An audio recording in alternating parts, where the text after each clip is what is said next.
having a fantastic evening. It is the Monday message recall. Come on inside. We're having a couple of tech issues here. We're going to wait for Brother Merriweather to get up in here. But while we are waiting, I could go ahead and just run down all the homecoming stuff. My name is Denise Merriweather. I am the campus director for Southside Everywhere. So listen, get your notepad out. Get your notepad out. I'm about to go over all of the homecoming stuff. Drop your name in the chat while you're checking in. I want to see who's out here with me. Again, we having a little bit of tech issues, waiting for Brother Merriweather to hop on. But while he's hopping on and working on it, I'm going to go ahead and give you the rundown for homecoming. Homecoming weekend starts October the 2nd. October the 2nd through the 5th. October the 2nd through the 5th. Hey, Sherilyn, how you doing? So happy you are here. So listen, October the 2nd is Real Fellowship Movie Night. We'll be watching The Ford. Hey, how you doing? Brother Henry, I see you in here. Thank you so much for hopping in. Okay, so the 2nd, Real Fellowship Movie Night begins at 7 o'clock. Seating starts at 6:30. You want to be there. It's free, open to the public. We'll be watching the movie Under the Stars. Bring your chairs, bring your blanket. We got concessions, so get ready to buy your popcorn, your chocolate, and all the things you do at the movie theater. We got you. Come 7 o'clock, 7 to 9:05. The movie is about 2 hours or so, so make sure you get there on time. 6:30 is on time. Movie starts at 7. Don't come later than 6:30. On Friday Night Live, October the 3rd, Friday Night Live at the Southside Church of Christ, located 800 Elmira Avenue. You want to be there by 7 o'clock. Doors open 6:30. Make sure you are there early and on time. On time is when? 6:30. Event start at 7. On time is when? 6:30. Okay. Congratulations on your Bears beating the Cowboys, Brother Henry said. Oh, let me tell you, he was hyped in here yesterday, okay? He was watching all the things. And there was no frustration. There was no upset, and there was no breakdowns. But he did watch it or listen to it on the way home. We was down in North Carolina, Brother Henry, at home base, and came back, and he was super excited that the Bears had given it to the Cowboys. All right, Brother Henry, stop distracting me. Let me go ahead and finish with this homecoming stuff. But yeah, your boy saw it. He excited. All right. So Saturday is October the 4th. For those of you who got your seat in time, we sold out in about a week. We're going to be at Grits and Grace at 10 o'clock. It's a Southern thing in Durham on Main Street. Now, if you want to come and still get your own table, you can. Come. Do your reservation online right now. Be in the place, because that's where we're going to be. So he said, I cannot stand the Cowboys. I understand, Brother Henry. Brother Henry, who your team? He might know. I don't know. Commanders. Oh, he the Commanders. Yeah, oh, the boys. Okay. All right, Commanders. Okay, that's DC, right? That's DC. Mm-hmm. The Commanders is DC. All right, Brother Henry, I got you. So I root for you in spirit as long as you're not playing the Bears, okay? Because a happy home. You can't break up a happy home. So I'm gonna stand with you when you ain't playing the Bears. All right. So listen, Saturday. After Grits and Grace start at 10. After we finish eating, we're going to the church building. Hey, sister-in-law, we're going to the church building. And we're going to the church building for Bless the Block Party. Bless the Block Party. Bless the Block Party is happening at 12 o'clock, 12 to 4, 800 Elmira Avenue. We're cutting off the roads. We got food trucks. We got merchant vendors. We got our ministries. We got a live stage. We got performances. We got all the things. You don't want to miss it. We got a host. We got hosts both nights. You don't want to miss it. 12 o'clock to 4 o'clock. Then Sunday morning, bright and early Sunday morning. Now, what time is on time for Sunday morning? Now, praise and worship start at 9:30, but you best not get there at 9:30. You best not. It's not going to be a good time for you. You're going to be disappointed. What time do you think you should get there for homecoming Sunday? I'm going to say 9 o'clock. And if you want to get there a little earlier, I don't think it'll be a bad thing. You might want to get there 8:45. All right. He said he loved your sermon yesterday. Okay, so look, go ahead, plan to be at homecoming Sunday, 8:45, 9 o'clock the latest. Our praise starts at 9:30. Worship starts at 10:30. And then there's a fellowship meal. So what I'm going to do, I'm going to work up pulling on the links. If you know that you want to have a meal with us on Sunday, we want you to register. Like, we are trying to prepare for the guests, but it's always better to have a real count, or as close to the authentic count as possible, because we don't want to order too much food, but we don't want to be in a situation where we don't order enough food. So I'll be dropping the links later on throughout this conversation, this recap. Brother Merriweather is here. We're going to go ahead and ask for those of you who tuned in on yesterday, go ahead and drop inside of the chat the topic yesterday, the scripture from yesterday, because there's note takers in here. Yeah. Hey, MMRs. Hey, Nakia, how you doing? I missed seeing you this weekend. You wasn't at home base. I missed you. But we'll be back for homecoming. We'll be back in 2 weeks. We'll be back in 2 weeks. Before 9:30, Sherilyn said, yeah, for sure, before 9:30. They better get up in there 8:45, 9 o'clock. I wish I could have reserved seating, but I know that's not a thing. So we're going to have to be on our P's and Q's too, or we're going to be in trouble. We're going to be in trouble. All right, so I don't see it in the chat yet. Somebody dropped it in. Hey, Sister Graham, you don't have the topic from yesterday. I'm counting on you.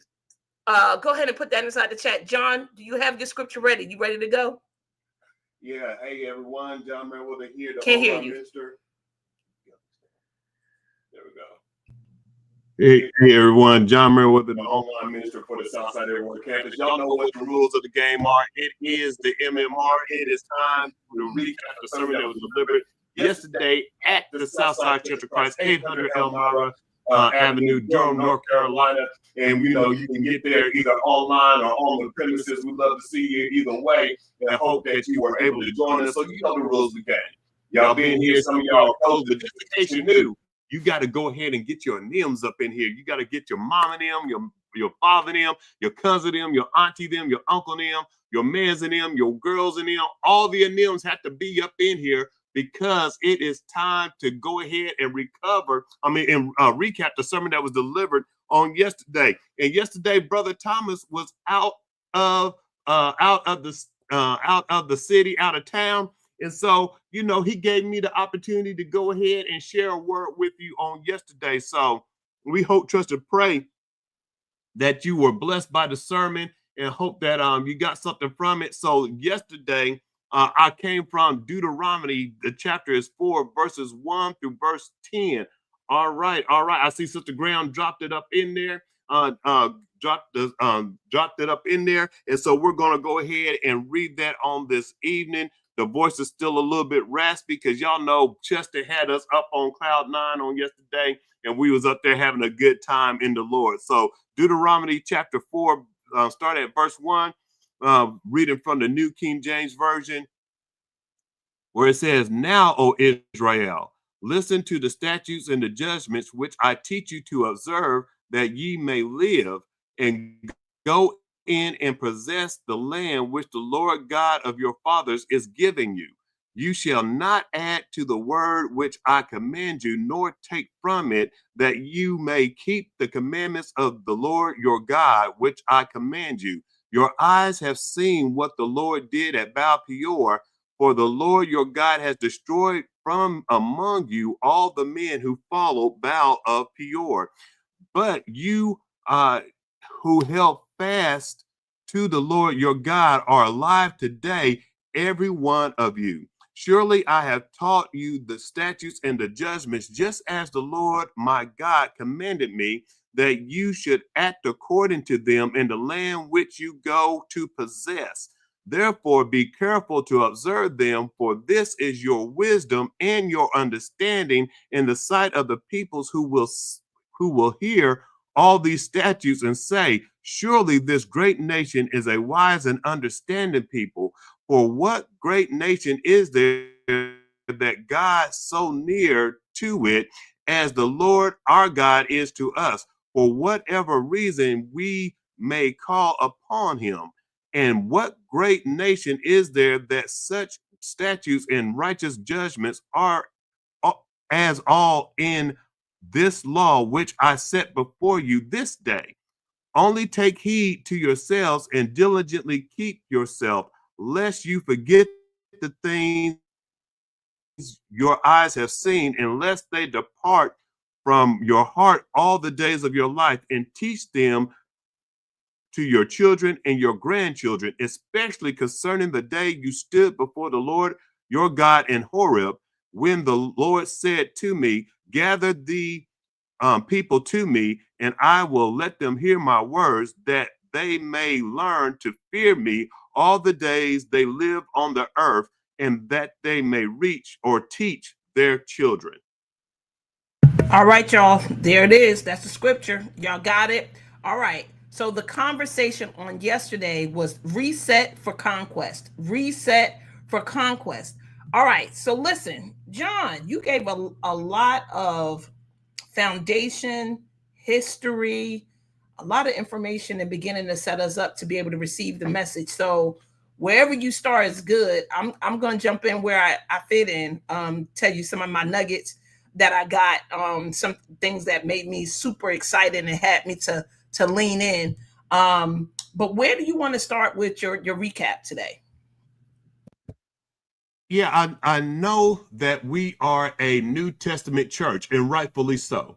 And the New Testament is what holds salvation for Christians today. It is giving us the instruction in the path of how Christ would have us to live. But we have to understand that when Christ and the apostles were telling the New Testament church to study, to search the scriptures daily, he wasn't telling them to read Matthew, Mark, Luke, and John, and all those things. Those were still being compiled and still being collected and constructed. What he was telling them to do was go back and look at the Old Testament. And we have to understand that the Old Testament was our schoolmaster. It was our teacher. It was our trainer. And I gave the example that it's sort of like Sister Stevens, as she teaches the children, and I've given the instruction, given the illustration of how she teaches, 4 and 5 year olds to be able to read 80 books, 100 books, 120 books a year.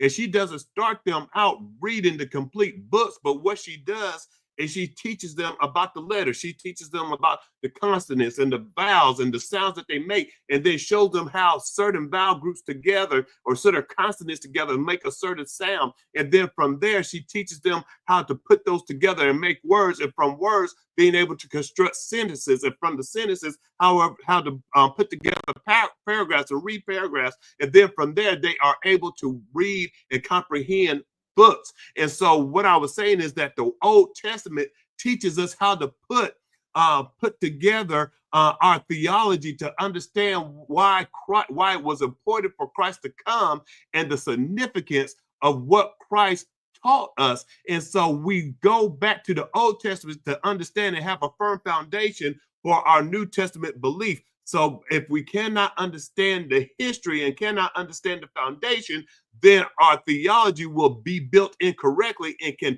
tumble at a moment's notice because it doesn't have the correct structure. And so that's what I started off with.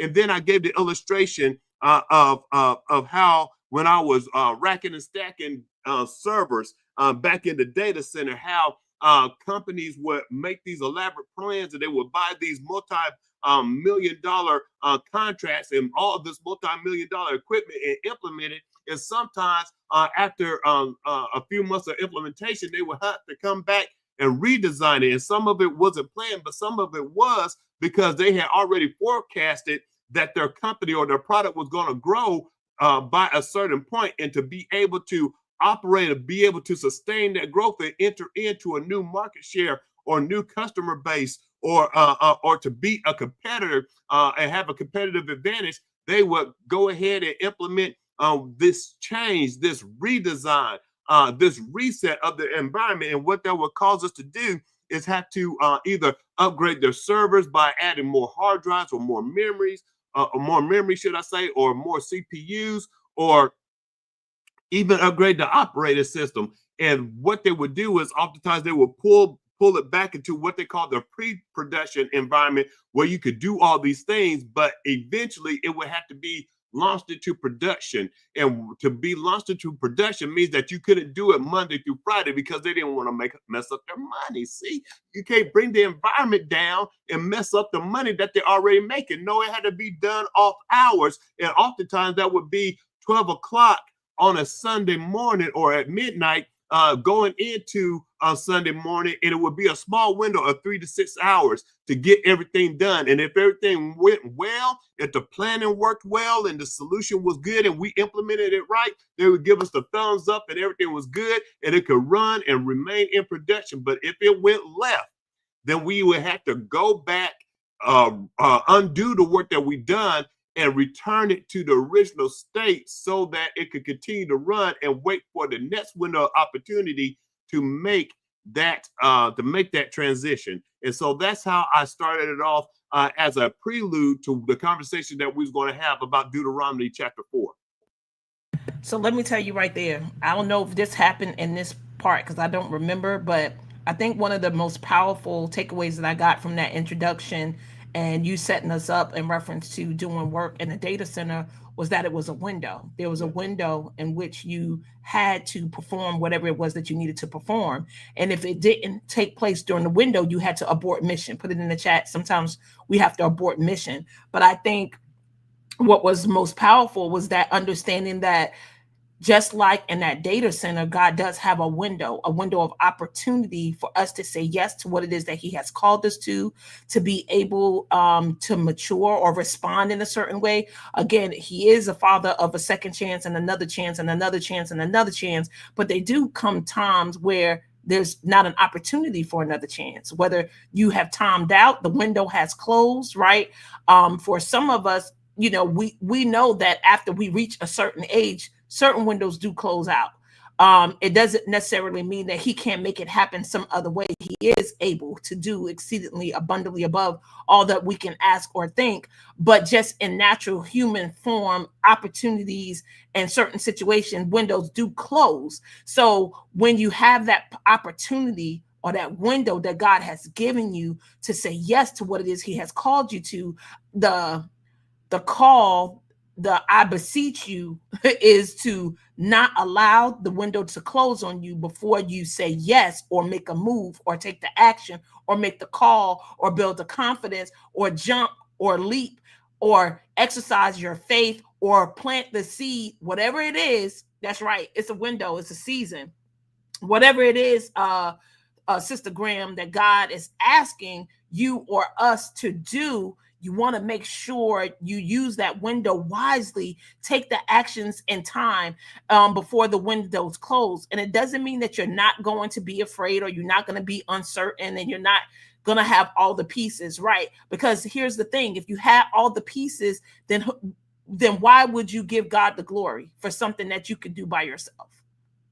See, there's so many things or reasons why God allowed things to happen the way that they do is to help us in our human state learn how to glorify, depend, lean on him.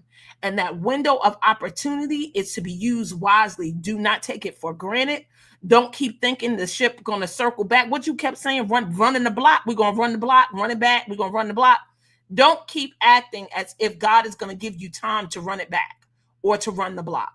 Take advantage of the window of opportunity that God has given you. Stop doubting, stop being afraid, jump, and allow God to be your parachute or the person that helps you and catch you just in case you fall or things don't work out according to plan. All right, so John, where did you go after that great foundation that you gave us? Yeah, and I briefly covered the reason of why Deuteronomy and showing that this is part of the Pentateuch, and go back and check the video because in that I wanted us to understand that we oftentimes think that Genesis through Deuteronomy is are 5 different books, but it's really one book that's got 5 parts. And so we have to understand that when we're reading that part of the Old Testament, that each book leads to the other. It's a journey, it's a path, it's a sequence. And if we understand that, then we can get the richness of the Old Testament and understand and have a firm foundation instead of viewing them as individual instances or individual parts. And so go back and see what each part of the Pentateuch, the first 5 books of the Bible, represent and what God is showing through Moses of the progression of the children of Israel. But we come to this point in Deuteronomy where Moses has been with the children of Israel. They have wandered for 40 years and they go back, and now Moses is addressing them to have them positioned for conquest. And I said that the title was Reset for Conquest because we have to realize that God will reset us, not to sometimes not to punish us, but to get us in position to receive the blessings that He has us has in store for us. So God was repositioning the Israelites at a vital part of their journey so that they could be equipped to be able to fulfill their purpose. So He was recalibrating their hearts and their minds to align with His plan, because the lack of alignment had postponed them for over 40 years. So Moses, at this point where we introduced this text, opens up with the word now. And I said that we had to go back and look at not what's happening now, but go back before to see where He is transitioning from. And He is transitioning from Deuteronomy chapter 1, where He recaps the failures. And that was the first point, was diagnose the failure. Oftentimes for us to go through a reset and be able to move forward into conquest, which is to obtain victory over people, over land, or over another nation, what God has to do is show us where we messed up. And the hardest thing to do in human's nature is to look in the mirror and see how we contributed to our own sabotage or our own setback or even our own failure. But we have to realize that failure isn't final, but we have to identify and do a root cause analysis of the failure so that we can move forward. And Moses was doing that, and he named a whole bunch of places.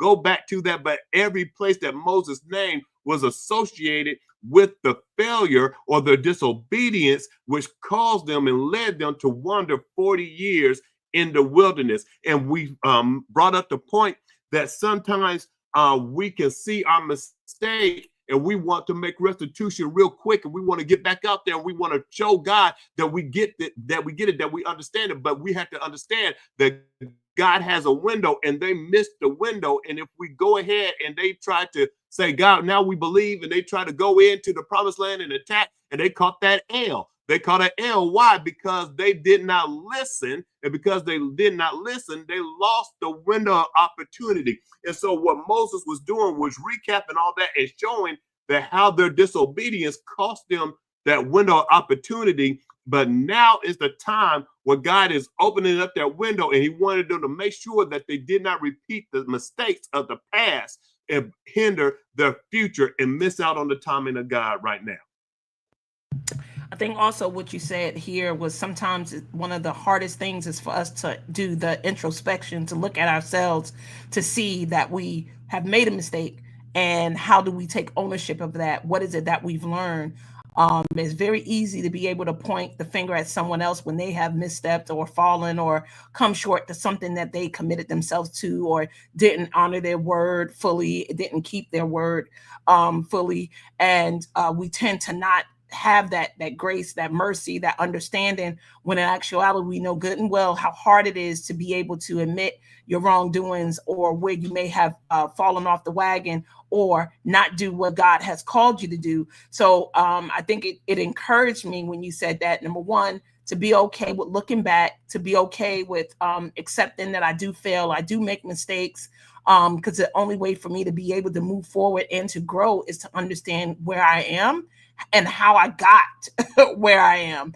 A lot of times we are trying to move forward, progress, take actions, not really understanding the situation that we are in and how we got there, which causes us to make the same mistake over and over again. Yeah, y'all, it's like hearing the good word. We talked about this too yesterday, about the word is the word applied is where it's at. So it's good to come and hear a good word, but if you're not going to apply the word, if you're not going to implement what it is that God is telling you, is just another good word, is just another good sermon. So being able to look back and diagnose your failures, where the missteps happen, it's only going to make you better, stronger, and better alignment with God. All right, so where did you take us after that? I know we don't have a lot of time, but I'm going to see if you could get in point 2 and 3. Yeah, so the next point was that after you recognize and you define or you diagnose the failure, you have to design a solution. And what Moses was doing, it was showing them what the solution to their past problem was. And he says he wanted them to hearken, and hearken, which is shama in the Hebrew, and it means to listen intelligently so obedience can take place. See, before they were hearing the word of God, but they didn't listen to the point where they were convicted in their hearts to obey it in lockstep. And that's what caused the breakdown. So he said the two solutions to this problem is that, number one, I got to teach you. And I have to teach you, and then you have to believe it and implement it. Because unless you implement it, you're not going to be able to move past this setback that you experienced for the 40 years. And we said that the reason why he had to teach them was because this is the second generation. Remember, the first generation of Israelites died out because of their disobedience. And so now this is the second generation who's now learning for themselves how to interact and how to obey and how to have an interaction with God. And so he's teaching them so that they may live. And we broke down that live meant to thrive, to enjoy, to prosper. And so he wanted them to be able to live with God. And this is important because they were living in covenant, which means that, and go back and see, I broke down what type of covenant it was and where it came from and why they were familiar with it. But what it says is that you have to obey to be able to receive the blessings. It's introduced in Deuteronomic theology, which is the law of blessings and curses. If you obey, you're blessed. If you're not, you're cursed. And so we looked at it and said that Moses was equipping them, and this was God's version of the DEI program. This was not diversity, equity, and inclusion, but it was divinely equipped and inspired and instructed. So God was instructing them on how to live in harmony with them. And so after they received the instruction, then they could be deployed for production into the promised land. And what we said here was that obedience and proper training was how Israel could progress and go ahead and move forward in God's timing. And so we understood that in the text, he broke this down over the next few verses, verse 5 to verse 6. We're showing them how to live, how to live in promise, how to be permitted to enter in, and how to be skillful at living. And that came from understanding and wisdom. Understanding is the discernment to what to pay attention to, and wisdom is a skillful training for how to live. And some of us get too distracted by what people say, by what people do, and what new thing is on the block. But we have to understand that God has a specific requirement of obedience to his will and to his law. And if we do that, then we can be able in the times of temptation to speak, thus saith the Lord, instead of cowering and giving in to the demands that Satan makes. And then also it gives us the dexterity to fight. Conquest means that there's going to have to be a battle. Yes, the Lord is going to bring you to opportunities, but you have to seize the opportunities. You have to fight. You have to be reminded that you have the power to conquer because you've been trained for this moment. You've been trained for this instance. It shifts our perspective from realizing or thinking that life is happening to us and realizing that life happens for us, and be able to speak truth to power and be able to realize that whatever battle we encounter, that we're not facing it alone, that God is there to fight for us, and that through our obedience, we display what a true relationship with God looks like, so that when people are around us, they can see the harmony that we have with God and start wondering, it's like, that's how life should be lived. That's how life should be experienced. And they realize that God isn't just in heaven and so far from us, but God actually tabernacles. He lives with us. He interacts with us, and he's present in our life and showing his power. And that also, that as we learn the lessons of how to have a relationship with God, we're not keeping that to ourselves. We're showing that, we're teaching that to our children. We're teaching that to our children's children, because God's blessing wants to be generational. He wants to bless this generation, the next generation, and the generation after that, until he sends Jesus back to call us home. He wants to be able to bless his people continuously throughout this life. All right, y'all. That's it. That's our time. Hey, Brother Gerardo. Hey, Sister Denise Gerardo. Hopefully you are there listening. Continue prayers for sure for her, Brother Gerardo. We love you guys. Was happy to be at home base. Looking forward to seeing you at the Grits and Grace celebration, because I know you got your seat So I'm looking forward to hug on you and talk to you then. So listen, guys, that's the recap. But you can join us each and every Sunday at the Southside Church of Christ, located 800 Elmira Avenue, Durham, North Carolina, at 9:30 a.m. Wednesday nights at 7 o'clock p.m. So I dropped the links earlier for you to join us for the meal. We want to make sure that you actually sign up so you can be counted for. So you coming in town, you want to join us for Homecoming Sunday. I broke down all of the events. We start on October the 2nd, Real Fellowship Movie Night, Friday Night Live on Friday, beginning at both of those events, beginning at 7:30, but 6:30 is on time. So you want to schedule yourself to be at both of those events on Thursday and Friday by 6:30. That's when doors open. That's when we start seating for the movie on Thursday. Remember, don't worry about concessions. We got that tied up for you. Come get ready to eat your popcorn, your chips, your soda, your candy bars, your gummies, all the things. We got you. We got you for the movie. And then Friday, we'll also be there. You're wearing your shirts, your all-in shirts on Friday, either your blue or your black.